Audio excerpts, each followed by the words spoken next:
mendengarkan 102,8 Mesra FM. Mesranya musik dan informasi.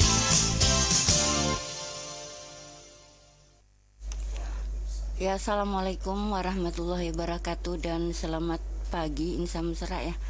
Alhamdulillah pagi hari ini hari Jumat edisi tanggal 15 Desember bertepatan dengan 1 atau 2 ini. Oh ya, 2 Jumadil Akhir 1445 Hijriah. Alhamdulillah hari ini kami hadir kembali menemani insan mesra semuanya di acara Dai Dialog Agama Islam bersama dengan Bapak Ustaz Muhammad Rosidin yang BAMA yang saat ini sudah ada di depan saya untuk menemani kita semuanya. Harapan kami mudah-mudahan pagi hari ini samsara sekeluarga tetap dalam kondisi prima, sehat walafiat dan selalu di bawah lindungan bimbingan Allah Subhanahu wa taala. Diajak untuk memperbanyak sholawat kepada Rasulullah Shallallahu alaihi wasallam. Ini samsara untuk pembahasan kita hari ini di Jumat pagi hari ini, yaitu bab sholat, waktu-waktu sholat, awal mula masuknya dan batas akhir waktu sholat. Nah, itu yang akan kita bahas nantinya di acara ini. Insan mesra boleh juga gabung di layanan 0853 9535 0907. Saya mencoba menyapa Pak Ustadz. Assalamualaikum Ustadz. Waalaikumsalam warahmatullahi wabarakatuh. Iya, apa kabar ini? Alhamdulillah, insyaallah baik-baik saja. Alhamdulillah ya. Kita juga berharap mudah-mudahan pendengar kita semuanya dalam keadaan sehat walafiat. Sudah saya sampaikan Ustadz kepada pendengar kita bahwa hari ini materinya adalah bab sholat, waktu-waktu awal masuk sholat dan batas akhir waktu sholat ya. Iya, silahkan Ustadz dengan pembahasan kita hari ini. Bismillahirrahmanirrahim. Assalamualaikum warahmatullahi wabarakatuh. Waalaikumsalam. Alhamdulillahirabbil alamin. Allahumma shalli ala sayyidina Muhammad wa ala ali sayyidina Muhammad. Insan mesra dimanapun berada, semoga dalam keadaan sehat walafiat dan selalu dalam lindungan Allah Subhanahu wa taala. Amin amin ya rabbal alamin.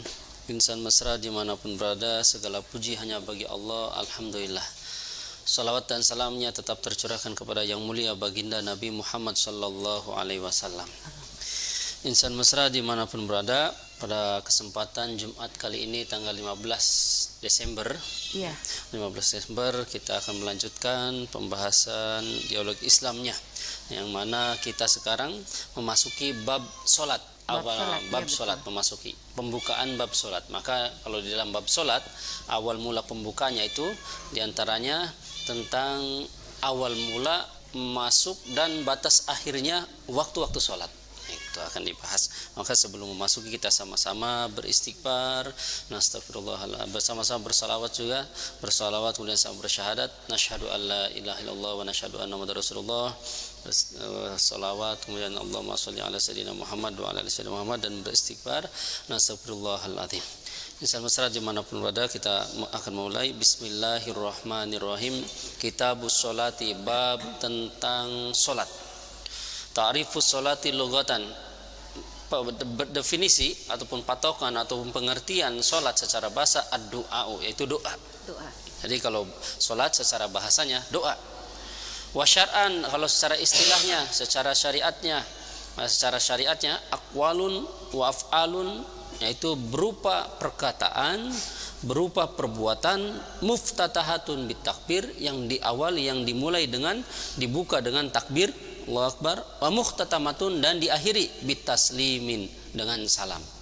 Goliban ini secara umumnya. Jadi solat secara bahasa doa, kemudian kalau secara istilahnya, secara syariatnya, yaitu perbuatan ataupun ucapan ataupun bacaan yang dimulai dengan takbir, diawali dengan takbir ataupun dibuka dengan takbir, dan diakhiri, yaitu diakhiri ataupun ditutup dengan salam. Ini pembahasan secara umumnya ya, seperti itu. Tapi ada yang khusus juga, dia sholat tapi tidak seperti itu. Apa itu maksudnya? Khurija bihi annahu qad takunu salatu katali, yaitu diantaranya aqwalan la af'alan. Ada 3 kriteria yang berbeda dengan secara ta'rifnya, yaitu bacaannya saja, tidak prakteknya tidak, bacaannya saja. Bagi siapa? Kasolatil janazati, seperti sholat jenazah. bacaannya sebacaan sholat, tapi prakteknya tidak ada ruku, tidak ada sujud, cuma takbir saja sampai salam sudah, nggak ada ruku, nggak ada sujud, tumanina dan yang lainnya, maksudnya ruku, sujud, iktidal dan yang lainnya tidak ada. Wasolatil marbuti, dan juga sholatnya orang yang terikat. Maksudnya gimana Ustaz? Kalau zaman dulu kan nggak ada alat-alat seperti sekarang, ketika ditawan ataupun apa mereka diikat, entah itu kan entah itu dia melakukan kesalahan atau enggak, kan mungkin dikiranya salah ataupun apa, diikat, sehingga ketika diikat kan dia tidak bisa keluar tidak bisa. Kalau zaman sekarang kan ada mungkin ada selnya, ada ruangannya, bisa sholat. Tapi kalau zaman dulu ketika nggak ada ruangan, ya diikat supaya nggak lari tawanan tersebut, diikat. Orang yang diikat sholatnya itu cuma bacaannya saja, gerakannya udah, karena dia diikat sebisa dia udah isyarat saja, bacaannya saja Allahu Akbar, kemudian baca Al-Fatihah, bacaan suratnya, ruku Allahu Akbar subhanallah azimi, tidak bergerak.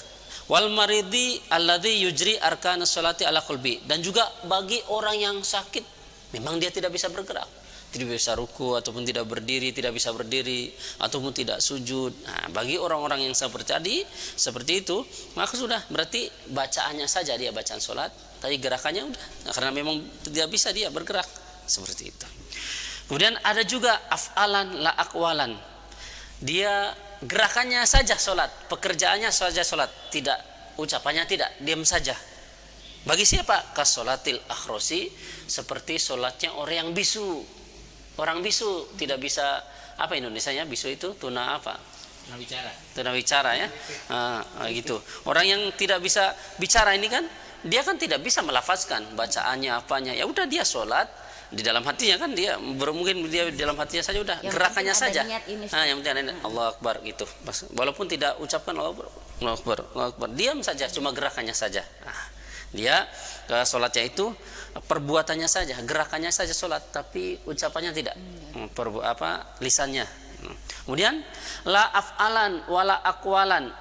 Ini ciri yang ketiga juga, definisi ketiga, kategori yang ketiga, yaitu dia ucapannya juga 3, gerakannya juga 3. Ucapannya tidak, bacaannya tidak, gerakannya juga, prakteknya juga 3. Bagi siapa? Kasolatil akhrosi al marbuti, seperti solatnya orang yang bisu dan dia dalam keadaan terikat. Mungkin tawanan, mungkin dia atau mungkin dia ditawan atau bagaimana, atau diikat, dia bisu juga, ditawan juga, nggak bisa bergerak. Berarti nanti solatnya dia udah sebisa dia, seperti itu. Maka ini menunjukkan kepada kita bagaimanapun dalam keadaannya, yaitu sholat sebisa. Ustaz saya sakit, baring. Ustaz saya nggak bisa berdiri, baring, duduk, nggak bisa duduk, nggak bisa baring, udah sebisa dia gerakannya. Ustaz saya nggak bisa ya udah pakai kedipan mata pun bisa, pakai kedipan gerak sebisa dia. Ustaz nggak bisa kedip mata, berarti meninggal. Kalau sudah nggak bisa berkedip, meninggal. Iya, seperti itu. Kemudian ya rukun tsani min arkan Islam, salat ini rukun kedua daripada rukun Islam. Kemudian waqala sallallahu alaihi wasallam, Nabi sallallahu bersabda, innal abda idza qama fi sholati futihat lahu al-jinan.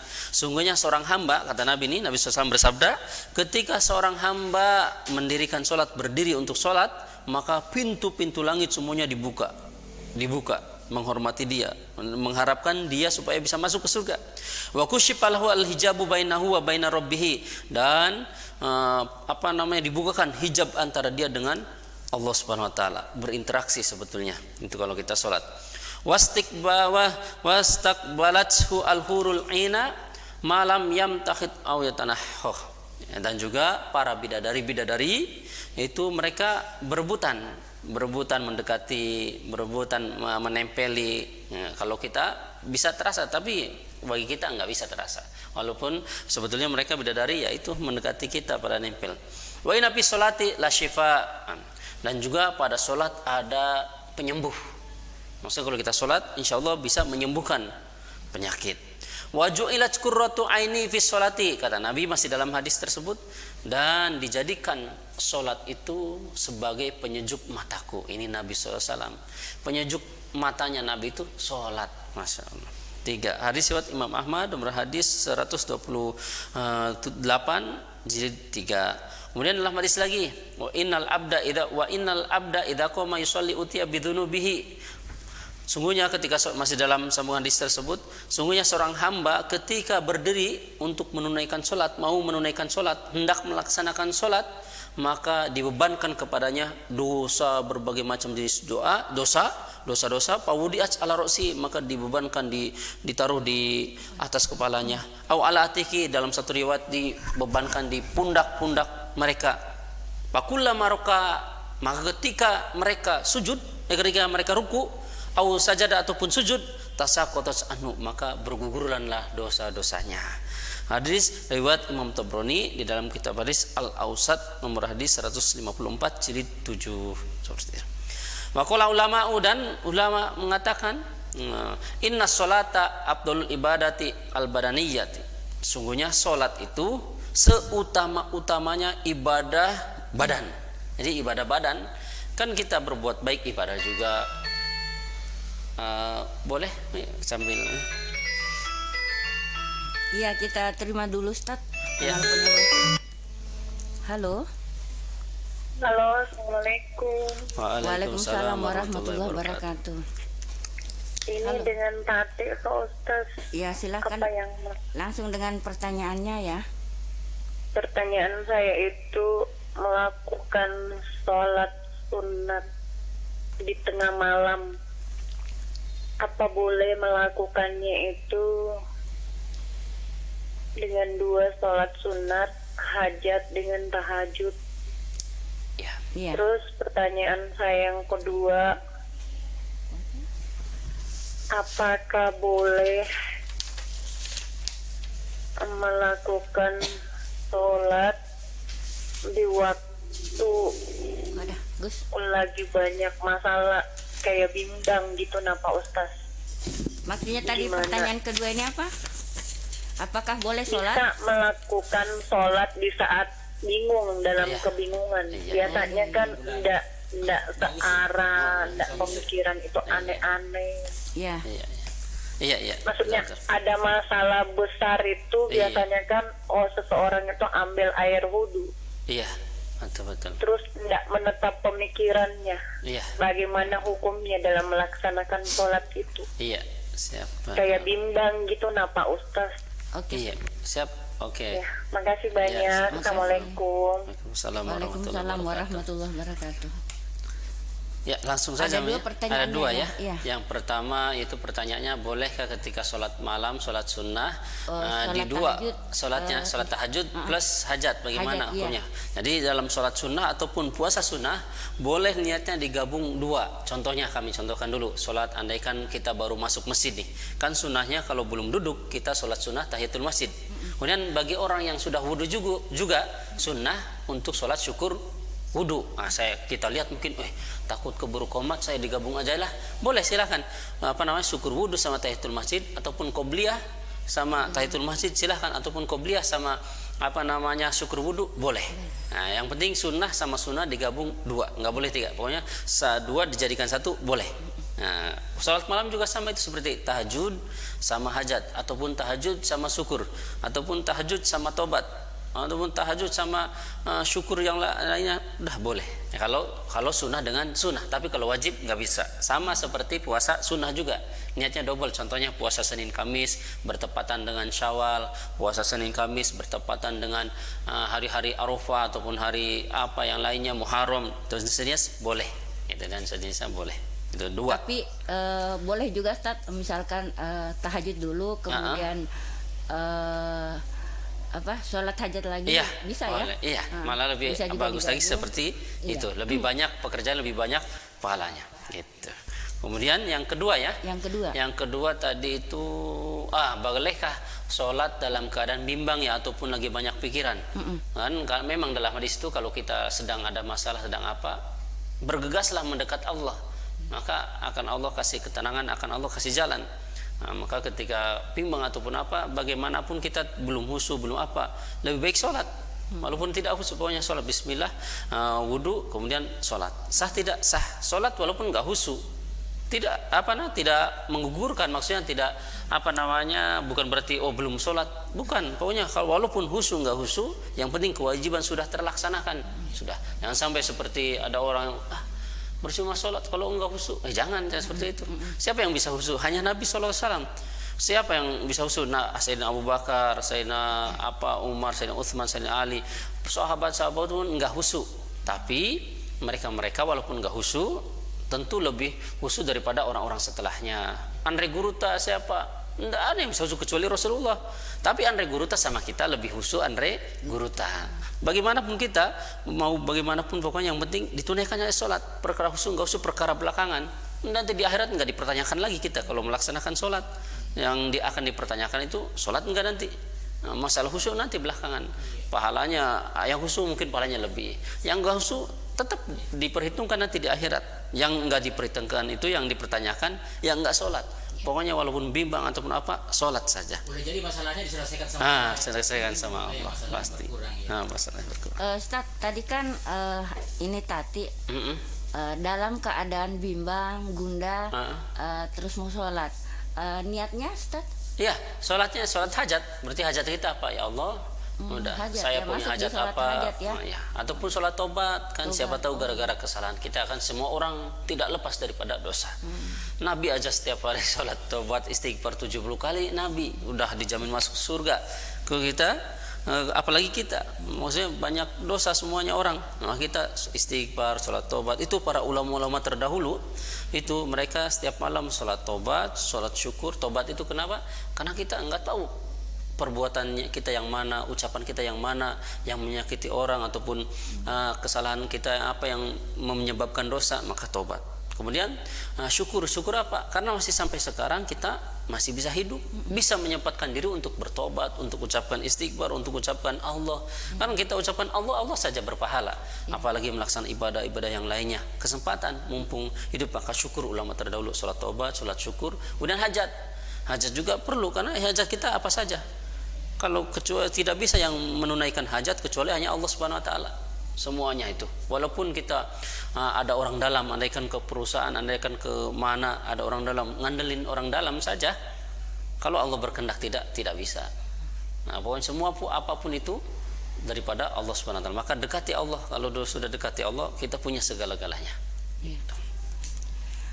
Terima kasih untuk Edan Dista Putri di Mangkosok mendengarkan acara ini. Terima kasih juga untuk Ibu Hajirana Umar. Bismillah, assalamualaikum.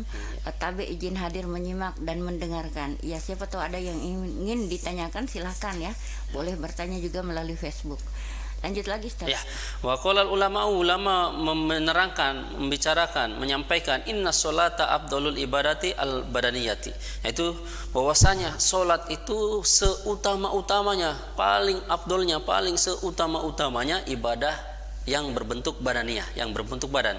Kan badan ini kalau kita berbuat baik termasuk ibadah juga. Berzikir ibadah juga.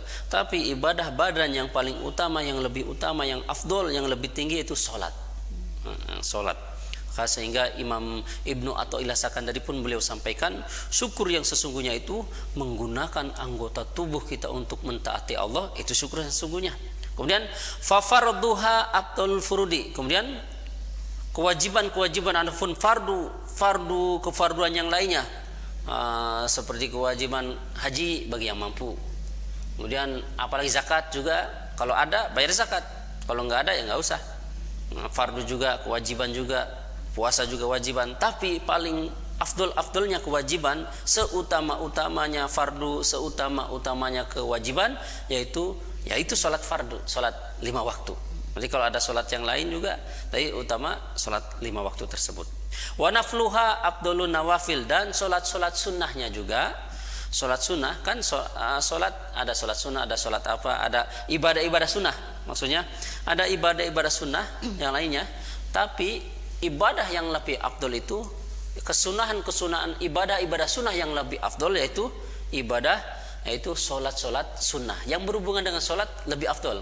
Kan ibadah ada yang fardu, ada yang wajib, ada yang lainnya. Tapi ibadah yang paling utama, yang kewajiban itu adalah sholat wajib. Kemudian ibadah sunnah, kan ada ibadah sunnah termasuk sedekah, kalau zakat kan wajib. Kemudian menyenangkan orang lain juga, ataupun menyisihkan suatu di jalan, ataupun apa ibadah sunnah yang lainnya, itu semuanya ibadah, zikir apa semua. Tapi paling afdolnya ibadah sunnah yaitu sholat sunnah. Iya. Seperti itu. Baik, ada pertanyaan masuk ini Oh, iya. Ustadz. Sebelumnya terima kasih untuk Agus Salim, mantap modulasi vokal Pak Ustadz. Iya, makasih. Selanjutnya Bu Haji Rana Umar, apakah jika kita sholat tidak tepat pada waktunya, pahalanya juga berkurang? Sholat akhir waktu ditunda-tunda atau kesiangan bangun subuh? Ya. Gimana ini Ustadz? Ya, pertama, ya bagus pertanyaan Ibu Hajrah Umar, orang tua santri kami, beliau selalu hadir di online maupun offline. Apakah apa itu tadi dibacanya?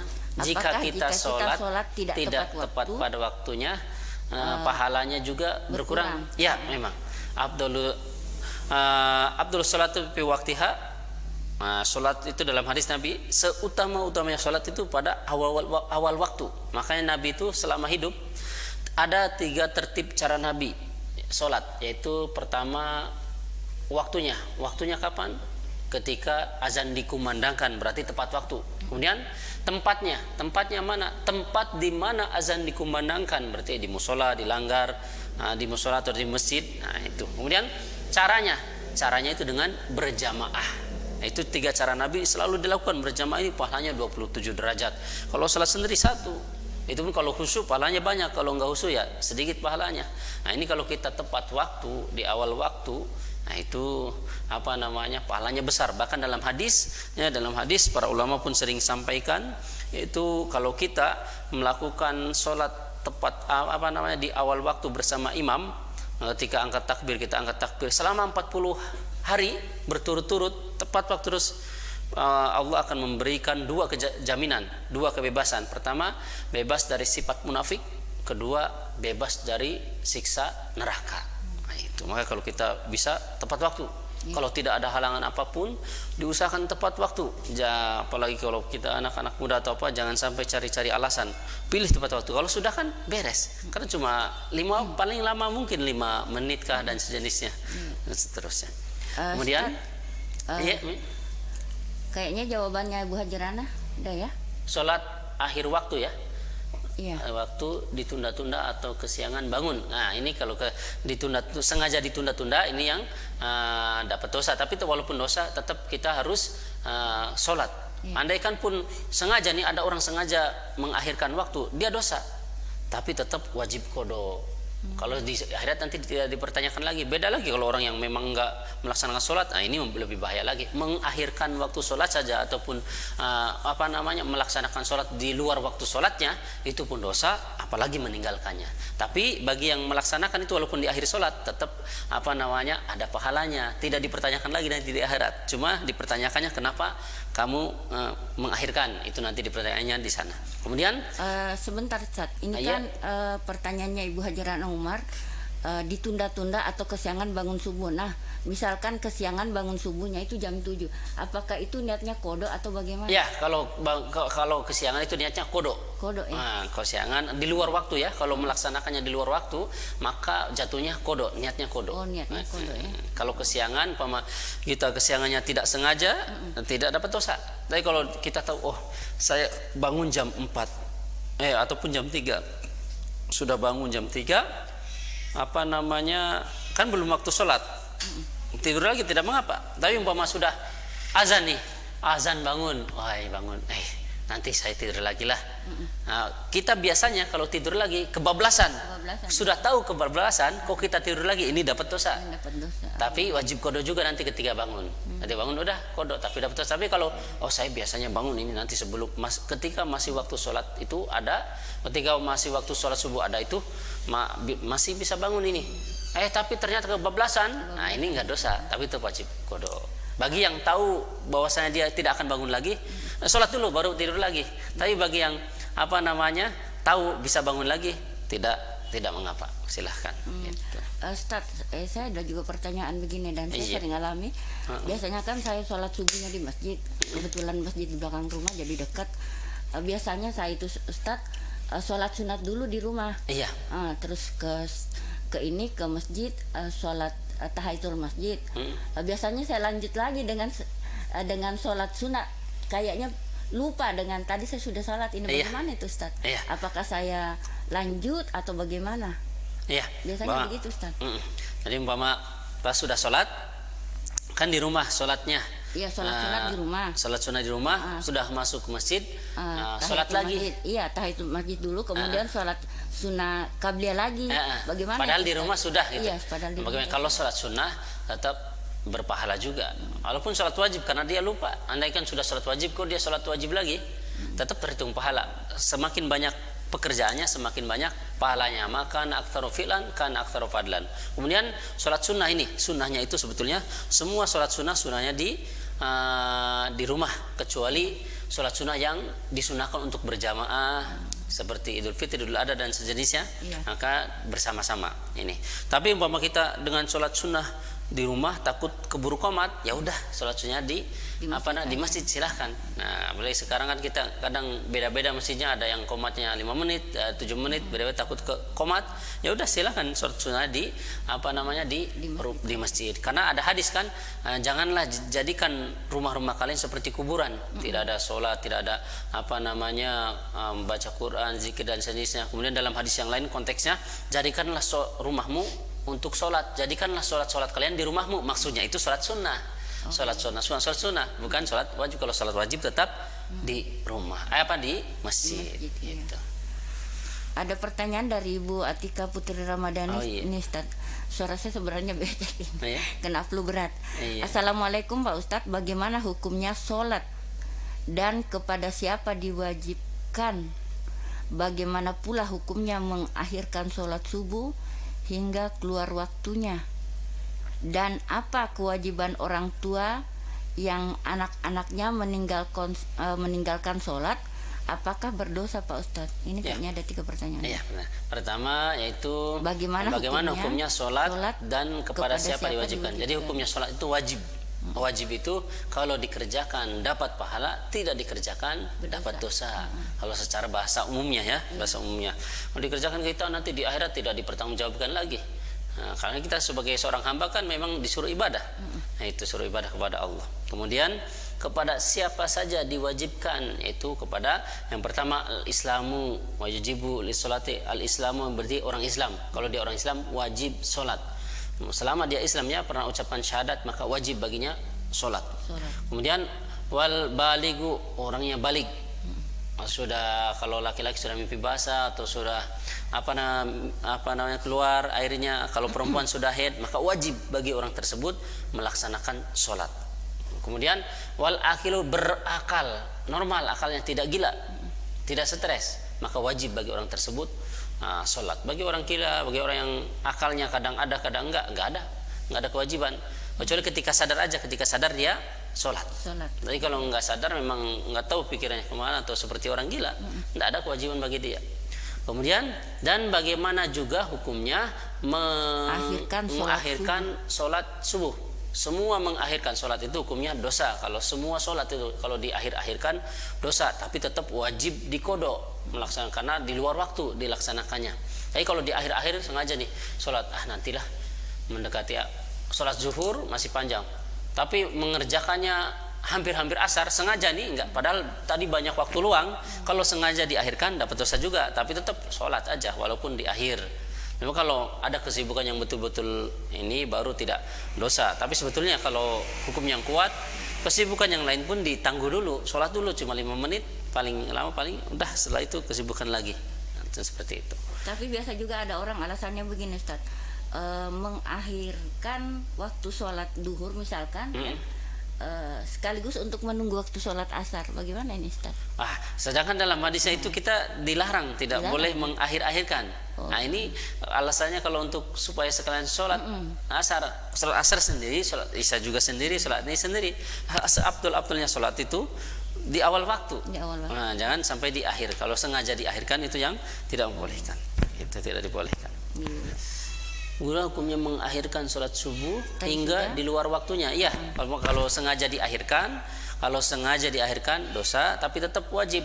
Segera aja saya sengaja mengakhirkannya nanti pas matahari terbit. Ya udah, laksanakan dia sholat seperti itu. Kemudian niatnya kodok karena di luar waktunya, ataupun bangun kesiangan. Ya udah, dikerjakan walaupun sudah siang, walaupun jam 9, walaupun jam 8, tapi niatnya kodok. Kodok itu membayar. Nanti ketika angkat takbir Allahu Akbar, dalam hati niat saya sholat subuh 2 rakaat kodok karena Allah Ta'ala. Sudah seperti itu.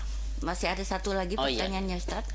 Apakah kewajiban orang tua yang anak-anaknya meninggalkan sholat, apakah berdosa, Pak Ustaz? Ya, kewajiban kewajiban orang tua terhadap anaknya ketika hina umru sanatan, ketika seorang anak umurnya 7 tahun, maka seorang orang tua wajib ngasih pembelajaran, ngasih tahu, menyuruh untuk anak-anaknya mengerjakan sholat sudah 7 tahun. Ij'alu jadikan rotan-rotan kalian, jadikan tongkat-tongkat kalian untuk mendidik anak kalian. Itu dalam hadisnya. Itu ajaran Islam itu maksudnya untuk menakut-takuti seperti itu. Kemudian ketika sampai umur 10 tahun kita tidak dan ketika umur 10 tahun itu kita disuruh memukul anak-anak kalau anak-anak tersebut tidak mau sholat. Nah, yang penting diperingatkan. Maksud dipukul bukan berarti dianiaya. Dipukul dengan yang mendidik, pukulan yang tidak mencederai, pukulan yang kira-kira menakutkan, yang supaya dia melaksanakan sholat. Itu Rasulullah yang memerintahkan. Rasulullah yang memerintahkan seperti itu. Kalau kita tidak memerintahkan, kita yang berdosa. Terus diharap-harap, diperintahkan lagi. Kalau tidak bisa lagi, ya udah kembali kepada anak tersebut. Yang penting kita sudah terus membujuk, merayu, pokoknya memerintahkan itu. Ustaz, termasuk misalkan nih ada orang yang tinggal di rumah, di luar keluarga ini, Ustaz, apakah kewajiban tuan rumah untuk menyuruh sholat atau bagaimana nih, Ustaz? Ya, sama ada keluarga ataupun teman yang tinggal di kita ataupun keluarga yang lain tinggal di tempat kita, tapi bukan anak, ya kan, segankan kalau mengasih tahu, maka caranya dengan cara halus. Ayo temani sholat yuk, ataupun ayolah yuk kita sholat ke sana yuk bareng, atau bagaimana, dengan cara halus. Tapi kalau dengan cara halus pun takut kita belum ada kekuatan, takut kesinggung, ya udah doakan. Tapi kalau secara hukum memang harus diajak, walaupun cuma 1 kali, yuk sholat dulu yuk ke sana. Ataupun dengan cara sindiran, saya sholat dulu yuk, saya sholat dulu ya, kamu sholat di sini aja atau mau ke sana, itu padahal dengan sindiran yang halus, itu padahal niatnya mengajak. Tapi kalau dia orangnya tidak kesinggungan, ya udah langsung aja, ayo sholat yuk ke sana. Gitu. Dari Ibu Esti Kuswardani nih, maaf mau tanya Ustadz, dosakah bila sudah azan tapi kita masih nyuci piring atau semacamnya? Ya, kalau sebetulnya kalau secara hukum itu ketika azan dikumandangkan, segala aktivitas apapun sudah dulu, maksudnya segera persiapan sholat. Tapi kalau umpama diperkirakan kalau dengan dia selesainya nyuci piring tidak waktu sholat masih ada, boleh selesaikan baru segera sholat. Apalagi kalau rumahnya dekat dengan masjid, ya udah ambil aja ke masjid, ataupun mau sholat di rumah silahkan tinggalkan dulu. Tapi dengarkan azan dan kemudian jawab.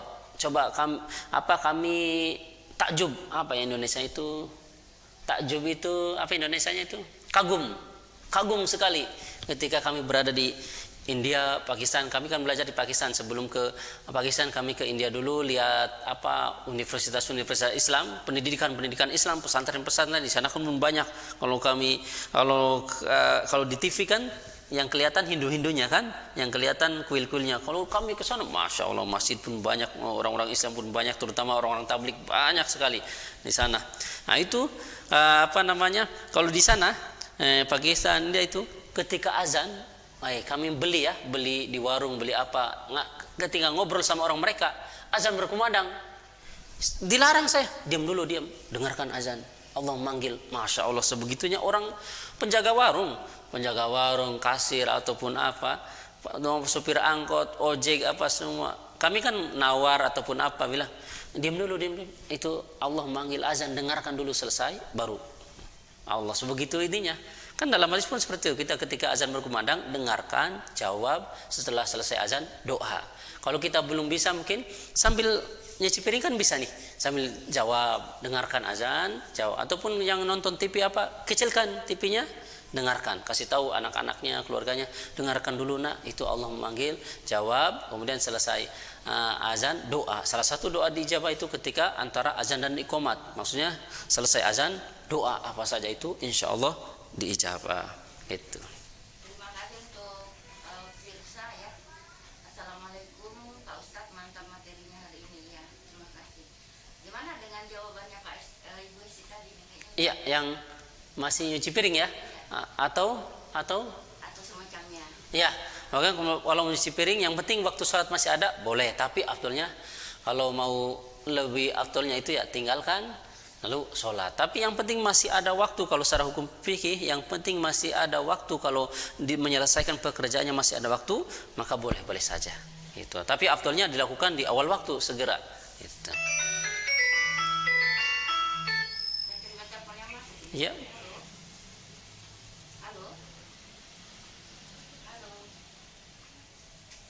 Halo. Ya silakan. Halo Pak Chandra. Halo Pak Chandra.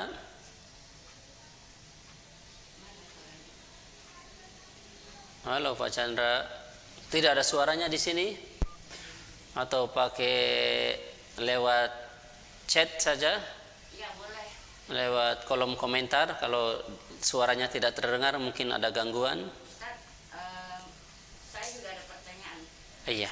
Biasanya kan waktu sholat zuhur di bawah kan ada, terus saya kadang kalau sudah jam-jam segitu udah ngantuk. Nah, saya juga pernah mendengar ada ustadz yang mengatakan kalau kamu sudah terlalu mengantuk sementara azan, dahulukan dulu tidurnya. Iya, ya itu secara hukum memang boleh dahulukan dulu. Ketika sholat takutnya malah ngantuk. Nah, memang secara hukum fikih boleh, tapi kalau diperkirakan tidurnya itu tidak akan sampai kebablasan.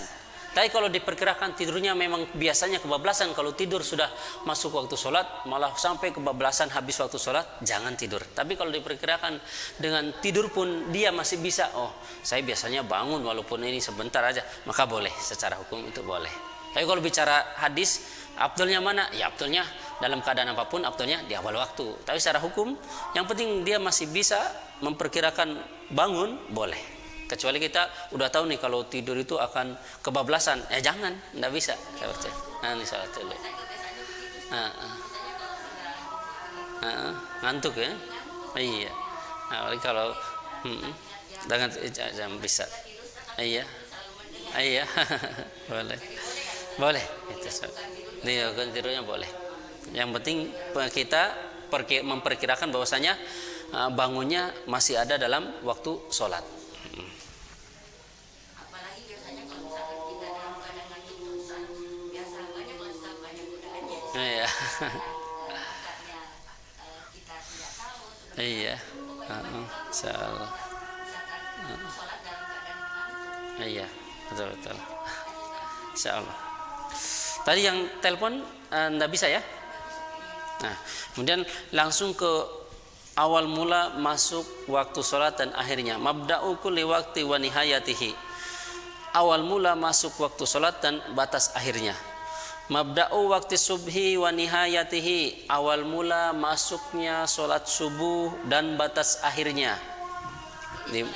Sholat subuh ya, sholat subuh dulu. Yaitu waktu Nabi SAW bersabda, su'ila Rasulullah SAW, walam rawi Muslim aidan an Abdullah bin Umar bin al-Asi, diriwayatkan Imam Muslim dari Sayyidina Abdullah bin Amr bin As radhiyallahu qala, beliau mengatakan, su'ila Rasulullah SAW ditanya, ada suatu sahabat yang bertanya, an waqti sholawati, tentang waktu-waktu sholat. Maka Nabi SAW menjawab, Pakola Nabi SAW bersabda, menjawab, waktu sholatil fajri malam yat'u qarnus syamsi. Waktunya sholat subuh, al-awal waktu sholat subuh itu ketika terbitnya fajar sodik. Fajar sodik itu ada fajar kadzib, ada fajar sodik. Fajar kadzib itu dari setan. Kalau fajar shadiq itu daripada Allah Subhanahu wa taala. Bedanya apa? Kalau fajar kadzib, fajar yang dari bukan fajar saudara kita Bu ya, insan besar dimanapun berada, bukan saudara teman kita. Fajar bukan teman kita. Fajar itu pagi-pagi itu.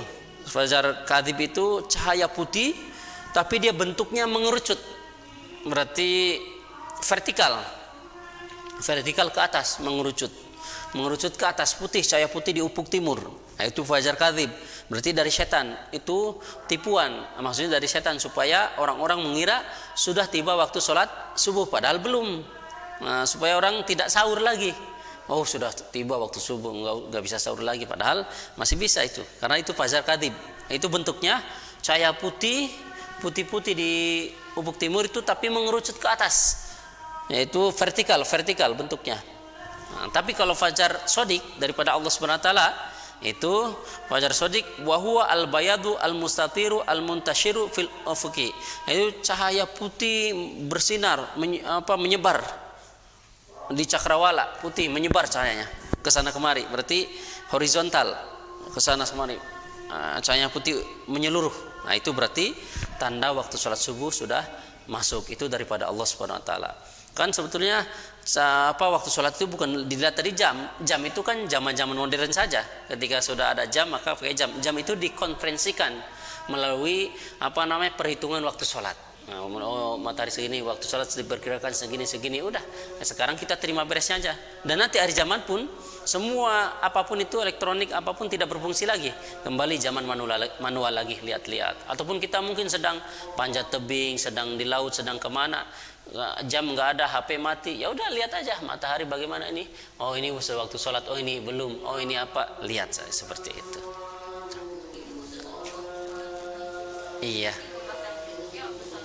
Iya, sholat kan ini sholat subuh juga belum selesai semua. Ini waktu awalnya, baru waktu awalnya. Nanti waktu akhir subuh, terus subuh, zuhur, asar, isya, maghrib itu dibahas semua. Pertemuan selanjutnya. Iya. Tidak ada lagi yang bertanya di kolom komentar. Yang telepon juga sudah terputus lagi.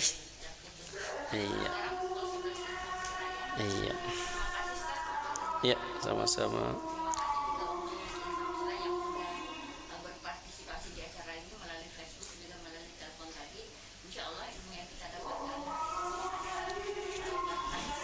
Amin.